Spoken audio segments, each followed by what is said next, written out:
नमस्कार, आदाब। आइए रुक रुकाते सबसे बड़ी और सबसे अहम खबर हम आपको बता दें कि मेरठ जनपद के थाना भावन नगर क्षेत्र में हुई कांवड़ियों की मौत के बाद उनका अंतिम संस्कार जहां पर कर दिया है, वहीं पर विद्युत विभाग की एमडी द्वारा विद्युत कर्मचारियों को क्लीन चिट दे दी गई है। उन्होंने कहा कि विद्युत विभाग की कोई इसमें गलती नहीं रही है। उन्होंने जांच रिपोर्ट मंगाई और उसके बाद साफ कर दिया है कि कांवड़ की ऊंचाई, डीजे की ऊंचाई 22 फीट तक थी, क्योंकि 12 फीट तक और 8-12 का साइज ही निर्धारित किए गए थे शासन प्रशासन द्वारा। लेकिन अत्यधिक ऊंचाई की वजह से हाई टेंशन जो तार जा रहे थे उससे ये टकराई, जो छुई और उसके बाद ये बड़ा हादसा हुआ। आप देख सकते हो तस्वीरें। अंतिम संस्कार के दौरान यहाँ पर बिलख पड़े थे। जैसे ही 6 कांवड़ियों का पोस्टमार्टम गांव में आया तो बिलख पड़ा पूरा परिवार और उन्होंने जाम लगा दिया था। शव को रखकर रोड पर जाम लगा दिया। शासन प्रशासन लगातार उनसे मिन्नतें करता रहा, लेकिन किसी ने भी अंतिम संस्कार नहीं किया। 20 घंटे तक अंतिम संस्कार नहीं किया गया। उसके बाद जिलाधिकारी द्वारा, श्री मीणा द्वारा काफ़ी उनको समझाया गया, सरल स्वभाव में समझाया गया और आर्थिक मदद की घोषणा भी की गई है। जो मृतक हैं उनमें से 2 बालिग 4 नाबालिग है। 2 बालिग को 5-5 लाख रुपए तथा 1-1 लाख रुपया विद्युत विभाग से, इसके अलावा जो 4 नाबालिग है उनको 1-1 लाख रुपए की आर्थिक सहायता की तत्काल घोषणा की गई है। इसके अलावा शासन को रिपोर्ट भेजी जा रही है। मौके पर जब ये वारदात हुई थी तो यहाँ पर सपा विधायक भी पहुँचे थे। सेल्वा कुमारी जे जो कि कमिश्नर हैं वो भी वहाँ पर पहुँची थी। एडीजी वहाँ पर पहुँचे थे और लगातार संपर्क साधे हुए थे जो ग्रामीण थे तथा मृतक का परिजन था। लेकिन उसके बाद आपको हम बता दें कि घटना के बाद शनिवार की रात 8:30 बजे लगभग की घटना थी और जब रविवार को पोस्टमार्टम के बाद गांव के अंदर शव आए तो उन्होंने शव का अंतिम संस्कार नहीं किया था। मांग करते रहे, मुआवजे की मांग करते रहे।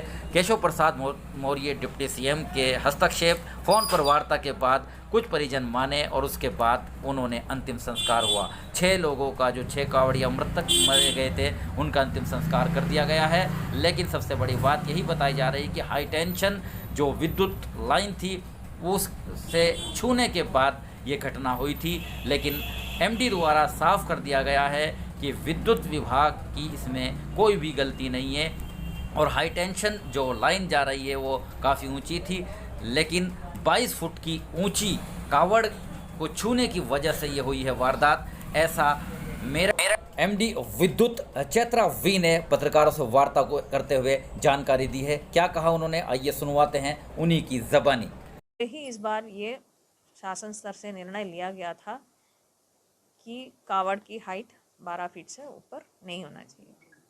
तो कल की जो घटना हुई है उसमें वो जो कावड़ की हाइट थी वो 22 फीट की थी और जहाँ ये घटना घटी है उसमें ये था कि सड़क की चौड़ाई कम था।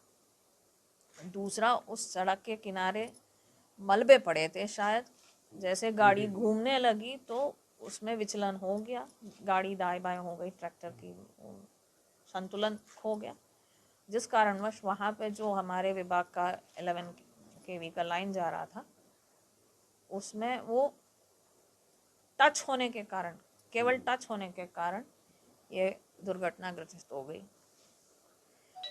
उसमें एक चीज़ आपको ध्यान देने की बात है कि जैसे टच हुआ उनको ऊर्जा तो लगी, करंट तो लगा, बट कहीं पे हमारे विभाग का जो संपत्ति और तार टूटी नहीं।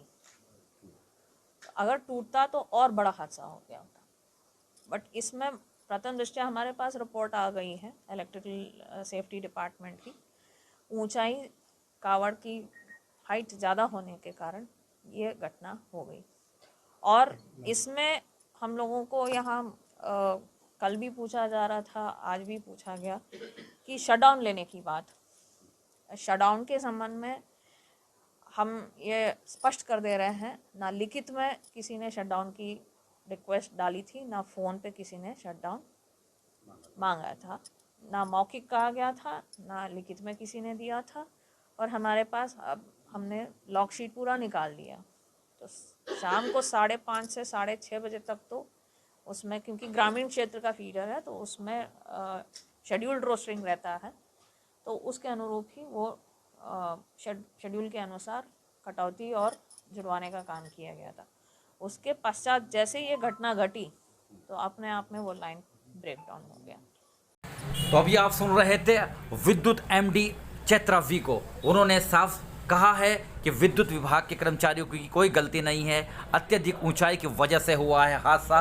22 फीट की थी कावड़, जबकि निर्धारित भी की गई थी 8 और 12 का साइज़। लेकिन सबसे बड़ी बात कि जब एक निर्धारित की गई थी और इसके अलावा लगातार बैठकों का दौर जारी था हर थाना क्षेत्र के अंदर, हर गांव के अंदर, इस बात के साथ आश्वस्त भी किया गया था ग्रामीणों से तथा बुद्धिजीवी वगैरह से कि हर हाल में कावड़ यात्रा के दौरान ऊंची डीजे और अत्यधिक ध्वनि की डीजे भी ना ले जाई जाए। उसका खुला उल्लंघन भी देखा गया और ये हादसा बहुत बड़ा हादसा हुआ है। ऐसे न जाने कितने और भी कहीं ना कहीं छुटपुट हादसे हुए हैं, लेकिन आइंदा ऐसी कोई वारदात ना हो, इसके लिए भी बेहद मंथन अभी से करने की ज़रूरत है और सबका सहयोग से ही ऐसी वारदात पर रोक लग सकती है। बने रहिएगा और बड़ी खबर के लिए मेरे साथ आरिफ शेष महली, चीफ एडिटर बार और bench and news in today Lucknow Muzaffarnagar.